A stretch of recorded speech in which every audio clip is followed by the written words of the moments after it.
Just a couple bad weather fans representing New York, talking all things sports. Man, what could go wrong? We got Alex, who's a fan of the Knicks, and Mike of the Nets. The yin-yang of the tri-state, place your bets on the Yankees, Giants, Mets, or Jets.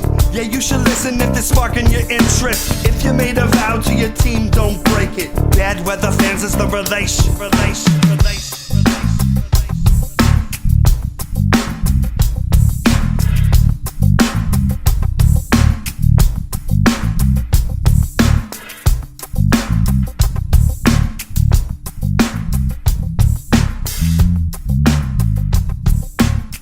That's right. This is Bad Weather Fans, episode number 144. Mike Biseglia, Alex Benezowitz, and the Brooklyn Nets crush the New York Knicks 112-85, a complete destruction from Kevin Durant, who put in an MVP type of game, who had a triple-double.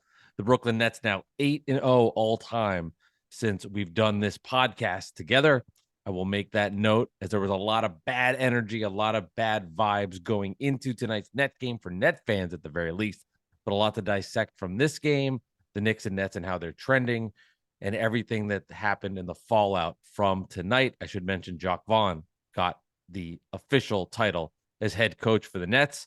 I'm in a good mood after the win. Feels great. Alex, how are you? Not in the best mood, gotta tell you that. It was a rough day overall, and even a worse night for the Knicks. And it's just overall shitty day, you gotta say. But I don't even know where to start with this game. It was so bad. And Ben Simmons 15-0 all time against the Knicks, which is insane. Crazy talk there. Someone pointed that out to me earlier, and that's just wild. I mean, Ben Simmons, you'll say didn't look good. I'll say he played one of his better games tonight. He had some good moments. That's not shitting you. He finished around the rim, made some good passes, and rebounded. Something the Nets, I was worried about coming into this game.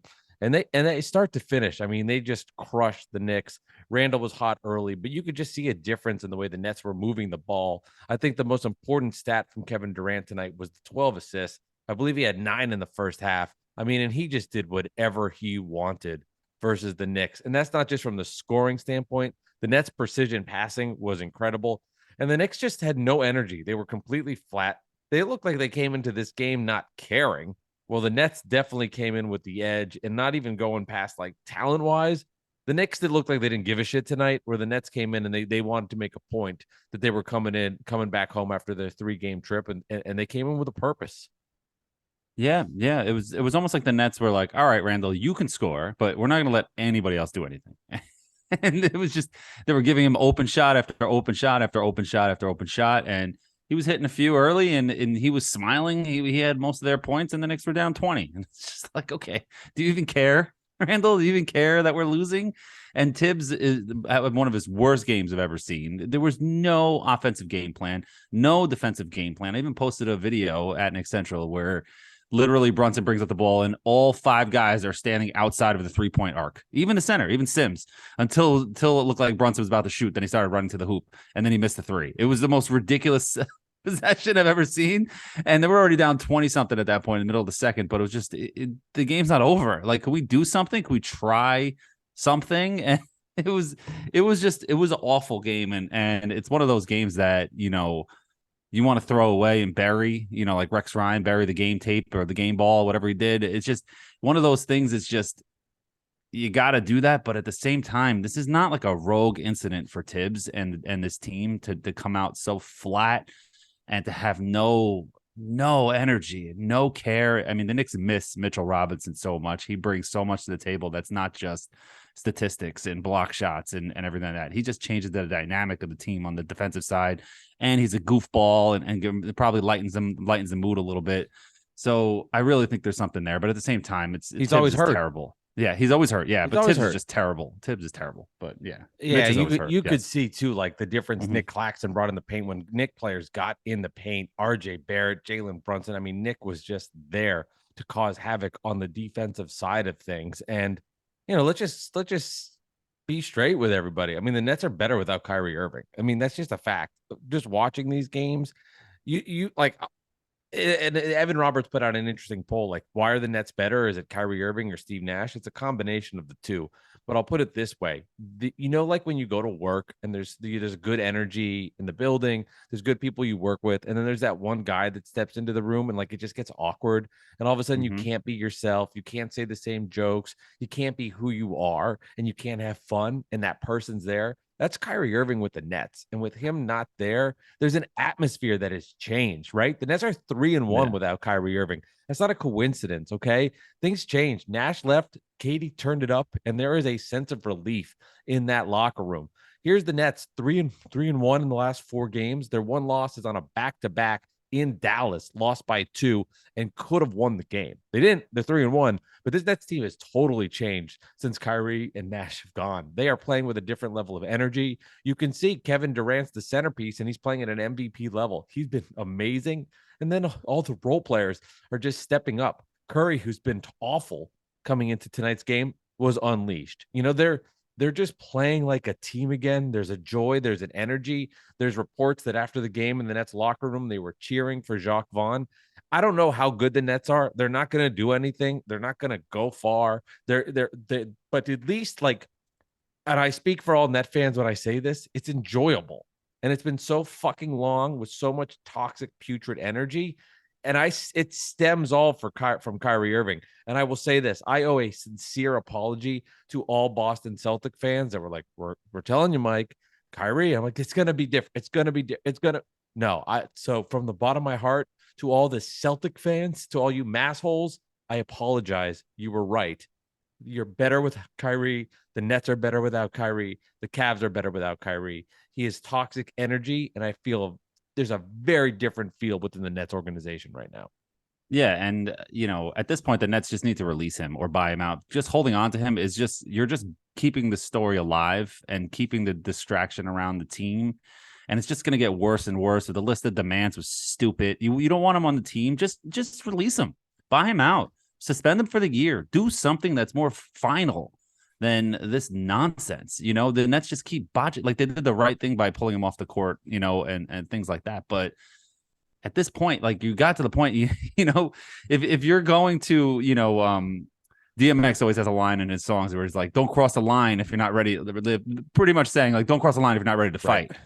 Right. If you cross the line, so finish the fight, knock him out, get him out of here. What are we doing? Now this halfway stuff is just, who knows? I mean, there's probably some, obviously I don't think the Nets believe Kyrie Irving will meet their criteria in the 6 steps for Irving to get back onto the basketball court. Maybe there's some belief if he could get back there. I mean, the Net, you need talent to win a title. Right. I give up. It's not, they just you need more than talent. You got to have guys that want to do it and want to be there and work together. We talked about this in the offseason. It's just not. This is why I was saying the Nets aren't going to win a championship, even with Kyrie. I'm like, they just didn't have, what it took. To me, they weren't going to be all for one. And the energy though that you can feel now, and I think there was a worry from and I said this. I was like, Durant's been playing well. I was like, he just doesn't look. I was like, it's just not the same. And I think Nash being gone and Irving being gone, and you saw tonight, Durant he played with joy. He loves beating the Knicks. I mean, he truly loves beating the Knicks. He's goofing around. There's a couple of kids I love the game in Knicks jerseys, and he's giving them the boo. But it's like, I mean, come on. That's fun. He embraces it. Yeah, he embraces it, and he knows the Nets are the second team in town. And I think he kind of loves being the underdog in that sense, the little brother. And he enjoys beating the shit out of the Knicks. And for me, it gives me pure joy to see the Knicks lose like that. And I got to be honest, Alex, and I take it with it's just one game and you throw it out the window. But the lack of energy, that was just alarming. Like, no fire, no passion. And it quickly doesn't come in until the third quarter. Toppin doesn't get any sort of run. The rotations were bizarre. I mean, the Knicks right now, what are they? 0-5 against teams over 500 and 0-1 against the most dysfunctional team in the NBA. And not to mention Quentin Grimes. He was questionable, didn't start, didn't play. All of a sudden, Knicks are down 27 million points in the last few minutes of the fourth quarter, and Quentin Grimes comes off the bench to play garbage time minutes. What are we doing? That about? I don't get it. It's just like, why didn't he play? I don't understand. What are they doing? Safer in the last 2 minutes? Is it all of a sudden become a soft mat? It's Wilpon era Mets-esque kind of medical treatment to Quentin Grimes. They're putting Ryan Church on an airplane after getting to concussion. It's insane what's going on here. And at the game tonight, our buddy at Nickinator _ he's a big Knicks fan. If you're on Knicks Twitter, you know him. He was at the game with his brother. He said it was 60-40 Nets fans tonight, and usually it's more like 70-30. He thinks he goes a lot because of his brother's a Nets fan and he's a Knicks fan. So I had an inside reporter who said I've never seen less Knicks fans at a game in my life than tonight. Seriously. Yeah. Is that what you said? I did. I had somebody that told me that. Yeah. Who told you? I can't give my source out. I gave you my source. I don't give a source out. I'm just. Are you calling Nickinator a liar? Is that what you're doing? Right? Yes. Yes, you're calling Nickinator a liar. I think orange and blue glasses. The obsession over that. Like, oh, it was this amount. A Yankee Mets game. There's let's go Yankee chance. There's let's go Mets chance. But the truth is, when it's the Knicks Nets, it becomes so overblown for two reasons. One, ready Knicks fans, because net fans annoyed the Knicks fans and did all this talking and declared all this. But then also because it is frustrating. Like, let's be honest. I saw a lot of Knicks fans on Twitter going back to the jokes, James Harden jokes about the tickets. If you're a Knicks fan and you're resorting to that after this game, it's because there's nothing else you can do after being embarrassed by the Nets. That was an embarrassing performance from the Knicks. That was bad. The net talent level is not as great as that score is. I'm like, compared to the Knicks. I'm sorry. Like, the Nets are better. I think they're better, and it stems from one guy, and that will always be the differing factor in Kevin Durant. But that was such a putrid performance with no energy, and the Nets just running around. Ben Simmons, Joe Harris flying around the court. I mean, it was like the Knicks were like in space. Right. Strange. And I put out a tweet early in the game. I said the Nets are a one-man show right now. The Knicks have no excuse in this game. They should win, and they should have. But they didn't. So Nets fans are grabbing that tweet and like saying update and the whole thing. Yeah. And that's fine. But it's just like, I'm owning it. The Knicks got their ass kicked. They looked embarrassing. And it was shameful. It was a shameful performance by the coach, by the players, by everybody, top to bottom. But you know what? Julius Randle got his numbers. So he's smiling all the way home. And the Knicks can put up their graphics and show his stats and how great he looks and the propaganda, put him on a billboard on the side of the arena. Give me a break. This team is going nowhere fast. And we knew this before the season. They're a middle of the pack purgatory team. They're going to win a couple of games versus the Hornets and those kinds of teams. And they're going to lose to the better teams. And maybe they'll pick off a team here and there when they rest their starters like the Sixers. And that's it.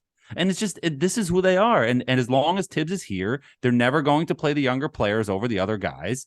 And I know Reddish has been starting. I know Sims started. I get that. But what I'm talking about is Julius Randle needs to go, and it's not going to happen. It's just like we're repeating ourselves over and over and over again, and it's just very, very frustrating.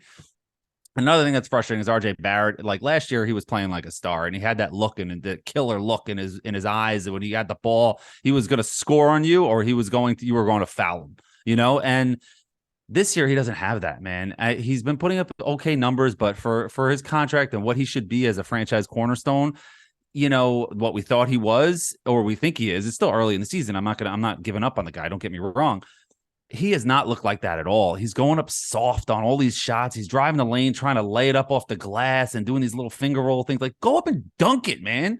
You're however tall, 6'8", 6'6". Dunk the fucking ball, man. Like go up, at least try, go up hard, go up strong, get fouled. Doing this like finger roll bullshit is why you keep missing these shots at the basket. Last year he was a killer towards the end of the season when he just like turned it on. Like what I don't know what happened there, man. Well, he had the slow start. I mean, last year, the year before, whatever. He's still a young player, but now you got the contract. There's expectations, and I said last year, and I said on the show, I like RJ Barrett. I think he's in an ascending player. He's getting better, but that's not star stuff. I mean, it just isn't. Kevin Durant's a star. You saw what stars do. He came out there. He dictated the pace of the game. Yeah. I mean, he's an all-time great, but he dictated the pace of the game. He made the right pass. And Kevin Durant, and he brought energy on defense and defended. He defended so well. And I want to get back to the RJ spot, but making me think about Durant's defense. And it's those are the signs where you'd be scared if you're a Knicks fan, because if he doesn't get better or play better, this team is hopeless and in a terrible place. I mean, if he's not great, then you're going like, okay, Donovan Mitchell. I can't trade RJ Barrett for Donovan Mitchell. If this is the version of RJ Barrett you're gonna get for the future, and you were unwilling to trade that for Donovan Mitchell, that will go down as a terrible executive decision. I mean, they did try to trade him. That's the other thing. They just didn't want to give up the 4 picks, and that's what the Jazz wanted. They didn't even want RJ Barrett. They wanted the 4 picks. That was a New York Post report from Berman, and people pick and choose who they want to believe in these kind of stories, but that was a story. And the Knicks only wanted to give up 3 unprotected, and we're going to keep going back and forth on this stupid thing. Yeah. It's just now, all of a sudden, now they're leaking these. I don't know if you saw the Shams report today, that they're leaking through Shams, in my opinion, that this comes from the Knicks. This is the quote. Executives around the league, they're viewing and believing that the Knicks are kind of hoarding these first-round picks, just waiting for the next megastar to become available. Right. Whoever that megastar is, they'll be right there for it. Okay, who the hell is that? And is that in 4 years when Zion or Morant is available? Like who? Like you can't trade for these mega stars. The mega stars are Embiid, Jokic, Giannis, Steph Curry. Those are the mega stars. Those guys' contracts are astronomical. You can't even match up the kind of deals and draft picks, the kind of contracts with those contracts to get those guys. It's not logical. The guys that you're going to get are Donovan Mitchell, DeJounte Murray, and you had your shot, and you didn't swing the bat.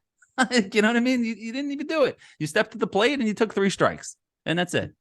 And don't give me this bullshit. It's just the same crap. They're going to kick the can down the road. They're going to take care of their family, and they're never going to win anything. And we're just wasting time right now, man. Yeah, the Knicks really are 2 different teams. I said this earlier in a text message, not to you. I said the Knicks really look great or they look awful. I mean, it's just like it was like watching players in quicksand tonight, as the Nets were just always the step ahead. The way the third quarter started, and it had that Nick Claxton and 1, it was like they were just watching him cut to the basket, or the slip pass KD had to Joe Harris, who flipped it in for a layup. And it was like, I love Knick fans on Twitter bitching like Joe Harris getting to the basket and doing this stuff. Clearly you don't watch the Nets. So Joe Harris does. Okay. He hasn't shot the ball well from 3. He's one of the better finishers around the rim, but also, well, you know why? I mean, we all know these why. easy shots. People think that. I mean, he's a fantastic finisher around the basket, but he's missing shots right now. He hit a couple. He had that big momentum 3 when Simmons came back, made the steal. KD took it, passed it up court. Joe sank the 3 to go up, I believe. I don't know what it was, 24, 25, to go up 25 at that point. And the energy from Durant, I thought was great. What did you make of Ben Simmons? Or first off, what did you make of Edmund Sumner? And then what did you make? Sumner's played well. Sumner's like the best point guard in the NBA. He looked like tonight. he's done a great. I mean, well, that's what the Knicks man looked like. He's done a nice job. This was his best performance, but he's been very good. He looks okay. Would you make? He's okay player. No, I know he had he's not going to change the landscape. Starter. But he was fine. He was really good. What did you make of Simmons? And Simmons, he's just a mess, man. Simmons, he had that one play. He had the ball in the post, and he didn't want to take the guy. I forgot who was guarding him, but he had the matchup, and he didn't want. It looked like he wanted to pass, but it was just him and the other guy, the other Nick that was guarding him. And he's in the post, and he did a post move, and he threw it up with the right hand, and you heard a cheer from the crowd, "Whoa, he shot!" Yeah, every time. And he missed it, and it was just hilarious. This is who this guy is. It's just mentally, just a mess. It's like Mackie Sasser, dude. It's going crazy on? Though, because he had one of, I thought, his better performances on the rebounding, the passing, and that's the Nets need to continue to get him to improve. And I like him coming off the bench where he can spell Nick Claxton and be like the combo forward guard. And I think Net fans have to accept, at least for now, right? He's not a superstar. The Nets have 1 star, superstar, and a bunch of role players, some good role players, and that's what they're going to be. And that's what they're going to have to be to succeed. And Simmons is a weird one. It's you just want him to be great. And he does some stuff here and there, but he still has a long, long way to go if he's ever even back to that point. It's just, it's crazy to think how, James Harden and the Net offense then to Ben Simmons and what this team is very different. From when they had Harden, Kyrie, and Durant. It's a very different feel. Yeah, Philly broke him. Philly broke Ben Simmons. They broke Markelle Fultz. They broke those guys, and it's crazy. And Thibs, I feel like I hate where I am right now as a fan, where it's almost like I prefer the Knicks go on a long losing streak right now just to get him out of here because they're not going to win anything with him. You know what I mean? Just like, let's Right. turn the page. But I don't think that there's part of me also, and a lot of fans Yeah. think this as well, that I talk to on Twitter or in real life, quote unquote, IRL. that, yeah, IRL, yeah, that Leon Rose will never fire Thibs, that they're going down together no matter what. Right. And that's the problem with this franchise. And Leon Rose is giving me Phil Jackson vibes. Is he even there? Do we ever see him at a game? Is he awake? Does he know what's going on? Does he know the score? Does he know that the Knicks are terrible? Is he going to say anything, or is he just going to defer to Thibs and let him do his thing? But like he said in that weird interview with Alan Hahn before the season, I put interview in air quotes. I should. It was great. I remember it. I remember it well. Yeah, I would say you never know though. I mean, everybody thought Steve Nash and Sean Marks were joined at the hip, and Steve Nash is gone. And to be truth, like look at. He's gone, and the Nets have responded to Jacque Vaughn. They're playing better, and it's not like Jacque Vaughn wasn't there for the last couple of years. He's been there as long as anybody in this organization now, and the Nets are responding. So I would say to that, to come back to your Knicks point, you never know. But yeah, his rotations were strange. Obi Toppin, it's impossible to even gauge if he's good. Like he's barely in there. He's running around. You can see his athletic ability, but there's not. It's just odd. Then quickly not playing at all. Derrick Rose was awful. I mean, he was just chucking up threes, couldn't touch the rim barely. He had a bad performance. Knicks not hitting shots, lazy on defense. I'd rather see Deuce McBride, man. I'd rather just see Deuce McBride than if Derrick Rose is not going to play well. Yeah. And quickly's not going to play. Throw McBride in there, man. I mean, I don't know how good he is. I don't think he's that good. I don't think he's going to be a player, but like, I'd rather watch him. I really would. It's funny too on like the up and down stuff, like Hardenstein starting a few weeks back, and it's like, oh, we've got us 3-and-D guy, and then tonight he's awful. Doesn't do much. Like you look at that and just shows Sims you how long is now better than Mitch to fans. Like, Sims, look at Sims, and he's good. Don't get me wrong, but Mitch is a different level, man. Knicks missed Mitch tonight because Clax just got whatever he wanted in the glass, rolled to the rim. You can see Claxton's improvements too. His free throws are bizarre, but you can see his improvements as he's ferocious rebounder. And the Nets defense. I started this a little bit, but I got to give credit to Kevin Durant. He defended, and that set the tone and the tempo for the rest of the team. When your best player is defending like that and guarding multiple players on the court, it just sets the tone for everybody else, and it gets the energy going, like guarding Randall, guarding Barrett on the pick and rolls, just doing all of that, and then crashing the glass and defending.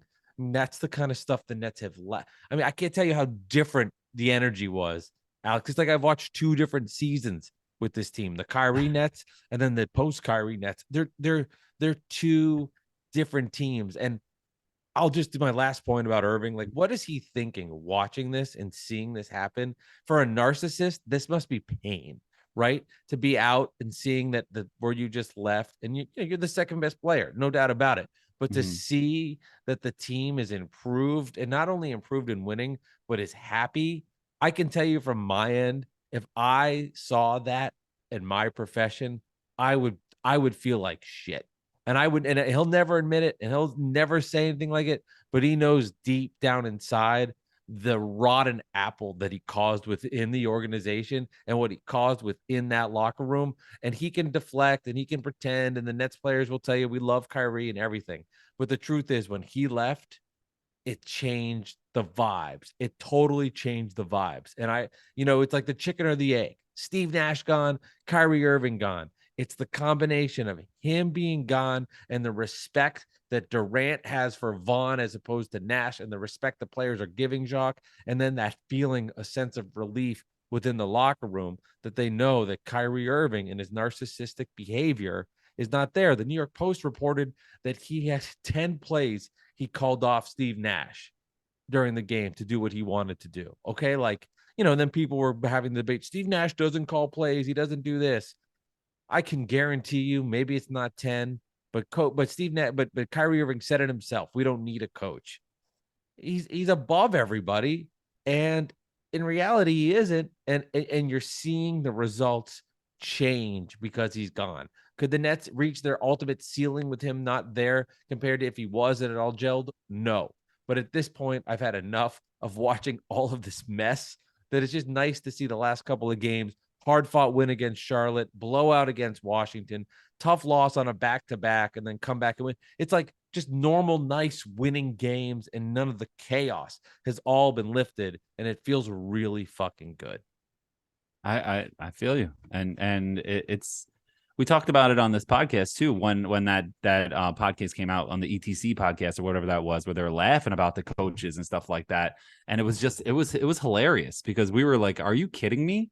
You guys are saying we were putting it on wax that you guys don't need a coach. Like, what are you doing? Like it's insane, but it is what it is. The Nets are going to take off and win some games here, and the Knicks are going to go backwards, and it is what it is. You don't know tonight, that. It just has that feeling. Knicks tonight, 12 of 43 from downtown, 43 threes tonight, and that's just you're not the Golden State Warriors, And I want to see the rebounding numbers too. For the Knicks, they had 35, and the Nets had 34. And I know that's excuse me, that's wrong. That was 46 rebounds to the Knicks, 55 to the Nets. Is that what it is? Yeah. So the Nets, but the Knicks just shot like shit, and they played like shit. They were chucking. They had no offensive flow. I don't know if it was the Nets defensively took them completely out of the game, or the Knicks just didn't do anything. They didn't even try. Defensively, they didn't try. It was just a big mess. I mean, you look at the Nets since Kyrie Irving's gone, and the Nets since he's gone, the Nets have given up. And this is the modern NBA: 86, 94, 96, 85. That's really good. Sheesh. I mean, and you look at the games before that, it was a disaster. Like you look at their defense. 127, 109. Not that's the preseason. Hold on. 130, 105, 134, 110, 129, 125. Like that's why they're winning. The defense is up. They're giving up between 85 and 100 as opposed to 120 and 130.